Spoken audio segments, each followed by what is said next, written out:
शांति। आज 25 मार्च 2022 दिन शुक्रवार की साकार मुरली। आइए अब सुनते हैं मीठे बाप दादा के मधुर महावाक्यों को।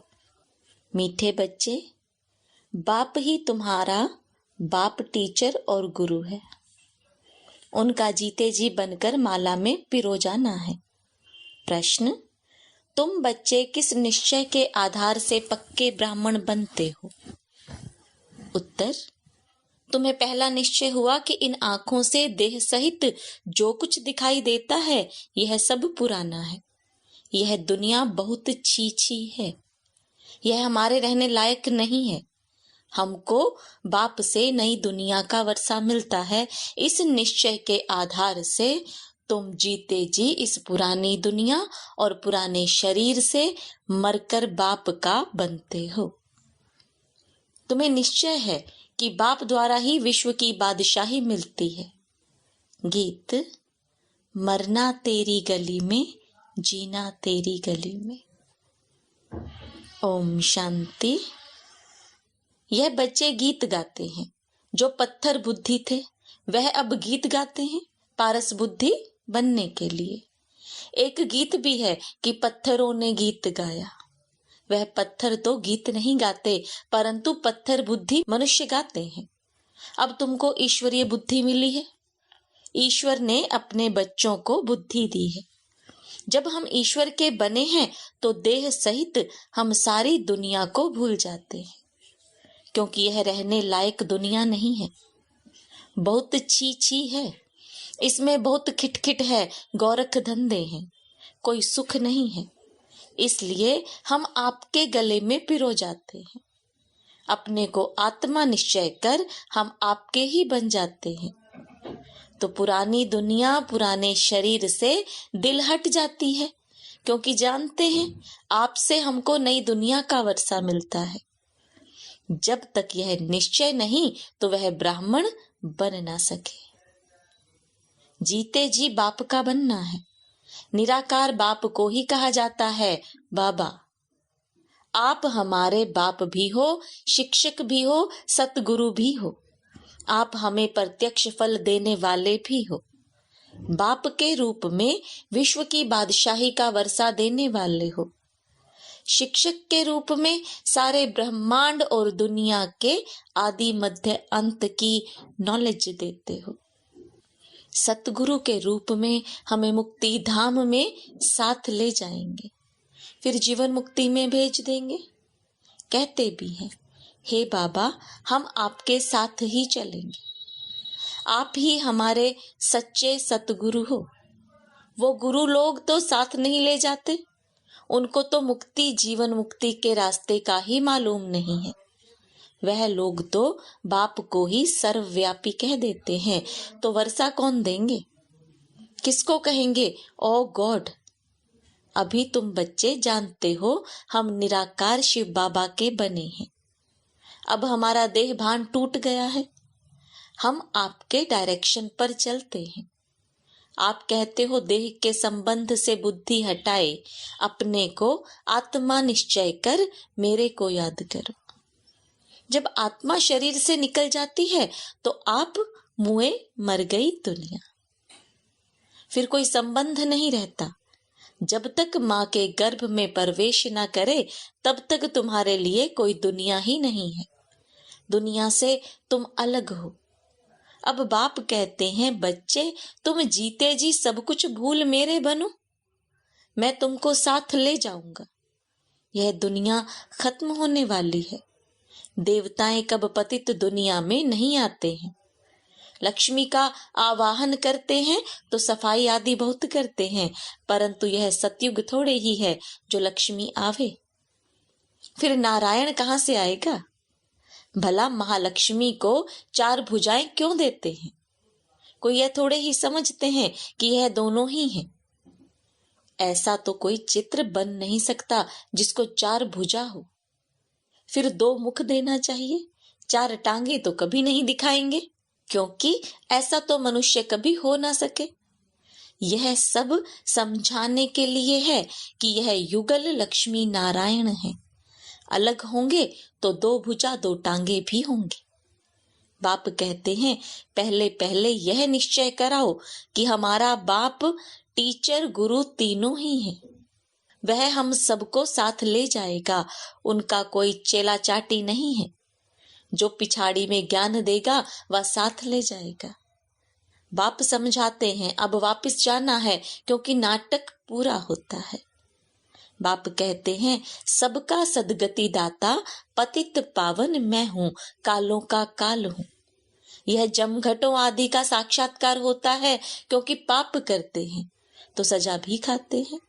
बाकी जमघट आदि है नहीं। आत्मा एक शरीर छोड़ दूसरा लेती है, गर्भ में सजा भी मिलती है तो त्राही त्राही करते हैं। अब पहले पहले बच्चों को यही निश्चय करना है कि यही हमारा बाप टीचर सतगुरु है और एक को ही याद करना है। रचता भी एक होता है, 10 या 100 रचता नहीं है, ना कि 10 दुनियाएं हैं।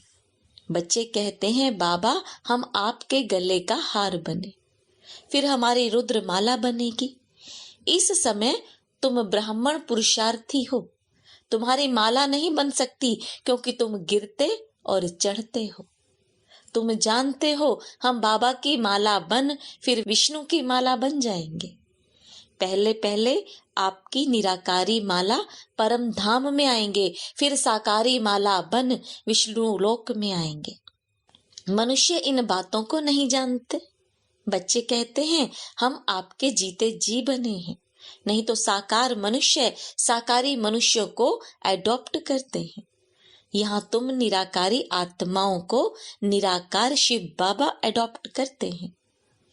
ब्रह्मा द्वारा कहते हैं हे आत्माएं तुम मेरी हो, ऐसे नहीं कहते हैं साकार तुम मेरे हो। यह निराकार निराकार को कहते हैं मैं आपकी हूँ। बाकी जो एडॉप्ट करते वह शरीर को देखते हैं, अपने को भी आत्मा नहीं समझते। भाई भाई को एडॉप्ट करे तो क्या मिलेगा। यहाँ तो बाप एडॉप्ट करते हैं वर्षा देने के लिए। यह बड़ी गुहे बातें हैं, जो अच्छी रीति पढ़ेंगे उनकी बुद्धि में यह बातें बैठेंगी। निराकार बाप कहते हैं देह का भान छोड़ मेरे बनो तो मैं तुमको निराकारी दुनिया में साथ ले चलूंगा। श्री कृष्ण की आत्मा को परमात्मा नहीं कह सकते, वह भी 84 जन्म पूरे लेते हैं। लक्ष्मी नारायण की राजधानी चली है, राजा राजा है, रानी रानी है। सबको अपना भिन्न भिन्न पाठ मिला हुआ है। 84 जन्म लेते हैं, एक की बात नहीं। पुनर्जन्म तो सबको लेना है। तुम बच्चों को समझाना है 84 का चक्र कैसे फिरता है। 84 लाख जन्म कहने से सारी बात बिगड़ जाती है। लाखों वर्ष की बात भी याद ना पड़े। अभी याद पड़ता है आज भ्रष्टाचारी दुनिया है, कल श्रेष्ठाचारी बनेगी। हम लिख सकते हैं जैसे शास्त्री ने लिखा, हम न्यू इंडिया बनाकर छोड़ेंगे। अब न्यू इंडिया तो होती है न्यू वर्ल्ड में। वहां देवता धर्म के सिवाय और कोई धर्म होता ही नहीं। अब तो भारत में अथाह धर्म है, अनेक प्रकारों की टाल टालियां हैं, यह सब पिछाड़ी के हो गए। यह भी दिखाया है लक्ष्मी नारायण सो अब ब्रह्मा सरस्वती बने हैं, फिर ब्रह्मा सरस्वती सो लक्ष्मी नारायण बनेंगे। इसलिए दिखाते हैं विष्णु से ब्रह्मा निकला, ब्रह्मा से फिर विष्णु निकला। तुम अब विष्णु के कुल के बन रहे हो। खुशी का पारा उनको चढ़ेगा जो अच्छी रीति समझते हैं कि बरोबर अब नाटक पूरा होने वाला है। नाटक कहने से आदि मध्य अंत सब याद आ जाता है। तुम्हारे पास जो समझू सयाने होंगे उनको बेहद के ड्रामा की याद रहेगी। पहले सूर्यवंशी चंद्रवंशी राज्य हुआ, फिर बाहर वाले आए, वैश्य वंशी शूद्रवंशी बने। हम आत्माओं ने ऐसे 84 जन्म लिए। यह भी बहुतों को याद नहीं पड़ता। ड्रामा के आदि मध्य अंत का ज्ञान होना चाहिए। यह है 5000 वर्ष का नाटक, यह बुद्धि में रहना चाहिए। आत्मा कितनी छोटी है, 84 जन्मों का पाठ बजाती है। परमात्मा भी कितना छोटा है, वह भी पाठ बजाने के लिए बंधा हुआ है, ड्रामा के वश है। संगम होगा तो उनके पाठ बजाने का टाइम इमर्ज होगा। शास्त्रों में फिर लिख दिया है, भगवान को संकल्प उठा कि नई सृष्टि रचूं, परंतु लिखा ऐसा है जो कोई समझ ना सके। वह सब है पास्ट की बातें। तुम तो प्रैक्टिकल पार्ट बजा रहे हो। तुम जानते हो हमारा बाप, टीचर, गुरु तीनों ही हैं।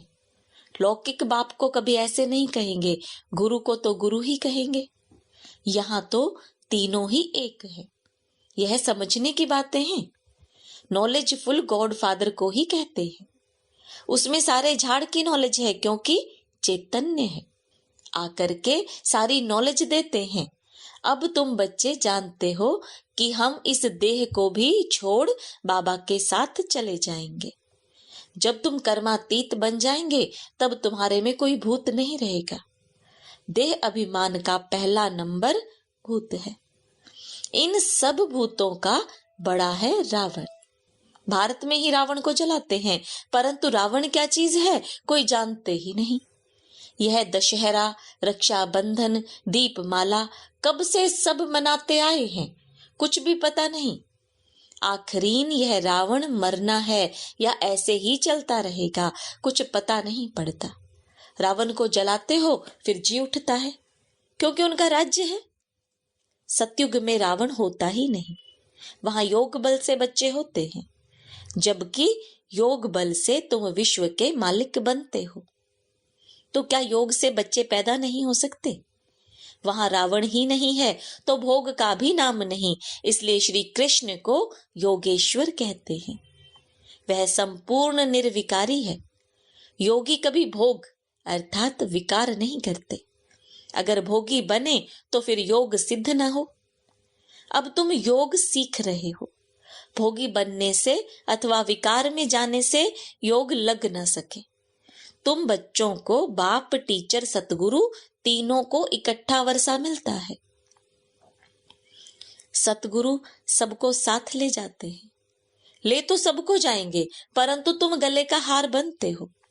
साजन सब सजनियों को ले जाएंगे। पहले साजन चलेगा, फिर सूर्यवंशी, चंद्रवंशी, फिर उनका सारा जो घराना है, इस्लामियों की बारात अथवा घराना, बोधियों का घराना, सभी आत्माओं को अपने अपने सेक्शन में जाकर बैठ जाना है। आत्मा स्टार है। यह बड़ी समझने की बातें हैं। तकदीरवान ही धारण कर औरों को भी समझाएंगे। वह फिर महिमा भी लिखते हैं। फलाने ने हमको समझाया तो हमारे कपाट खुल गए, इसने हमको जी दान दे दिया, फिर उनसे ही प्रीत हो जाती है। उनको ही याद करते रहते हैं, फिर उनसे ही छुड़ाया जाता है। दलाल को थोड़े ही याद किया जाता है। दलाल ने तो दलाली की, खलास। फिर साजन को सजनी याद करती है। ब्रह्मा भी हो गया दलाल। याद उस शिव बाबा को ही करना है। यह दलाल भी उनको ही याद करते हैं, इनकी महिमा नहीं। यह तो पतित हैं। पहले इनमें प्रवेश कर इनको पावन बनाया। एक है पतित, एक है पावन। सूक्ष्म वतन में ब्रह्मा है पावन। उनकी भी शक्ल दिखानी चाहिए। समझानी तो बार बार दी जाती है, परंतु जबकि आकर बाप का बने। बाबा हम आपके हो गए, आप हमारे बाप, टीचर, सतगुरु हो। बाप कहेंगे मैं भी तुमको स्वीकार करता हूं, परंतु याद रखना मेरी पत अर्थात इज्जत नहीं गंवाना। मेरा बनकर फिर विकार में नहीं जाना। वास्तव में इस समय सब नरकवासी हैं। याद करते हैं स्वर्ग को, कहते हैं फलाना स्वर्गवासी हुआ। अरे स्वर्ग है कहाँ? अगर स्वर्ग गया तो फिर यहाँ बुलाकर खाना आदि क्यों खिलाते हो? पतित दुनिया में पतित ब्राह्मणों को ही खिलाते हैं। पावन तो कोई है नहीं, परंतु इस छोटी बात को भी कोई समझ नहीं सकते। अच्छा, मीठे मीठे सिकिलदे बच्चों प्रति माता पिता बाप दादा का याद प्यार और गुड मॉर्निंग। रूहानी बाप की रूहानी बच्चों को नमस्ते। रूहानी बच्चों की रूहानी बाप दादा को याद प्यार, गुड मॉर्निंग और नमस्ते। धारणा के लिए मुख्य सार। ज्ञान देने वाले दलाल से प्रीत ना रख, एक शिव बाबा को ही याद करना है, वही जियदान देने वाला है। इस बेहद नाटक को बुद्धि में रख, अपार खुशी में रहना है। देह का भान छोड़ अशरीरी बनने का अभ्यास करना है। वरदान, अपने भरपूर स्टॉक द्वारा खुशियों का खजाना बांटने वाले हीरो हीरोइन पाटधारी भव। संगम युगी ब्राह्मण आत्माओं का कर्तव्य है सदा खुश रहना और खुशी बांटना, लेकिन इसके लिए खजाना भरपूर चाहिए। अभी जैसा नाजुक समय नजदीक आता जाएगा, वैसे अनेक आत्माएं आपसे थोड़े समय की खुशी की मांगनी करने के लिए आएंगी। तो इतनी सेवा करनी है जो कोई भी खाली हाथ नहीं जाए। इसके लिए चेहरे पर सदा खुशी के चिन्ह रखो। कभी मूड ऑफ वाला, माया से हार खाने वाला, दिल शिकस्त वाला चेहरा ना हो। सदा खुश रहो और खुशी बांटते चलो, तब कहेंगे हीरो हीरोइन पाटधारी। स्लोगन, एक दो की राय को रिगार्ड देना ही संगठन को एकता के सूत्र में बांधना है। ओम शांति।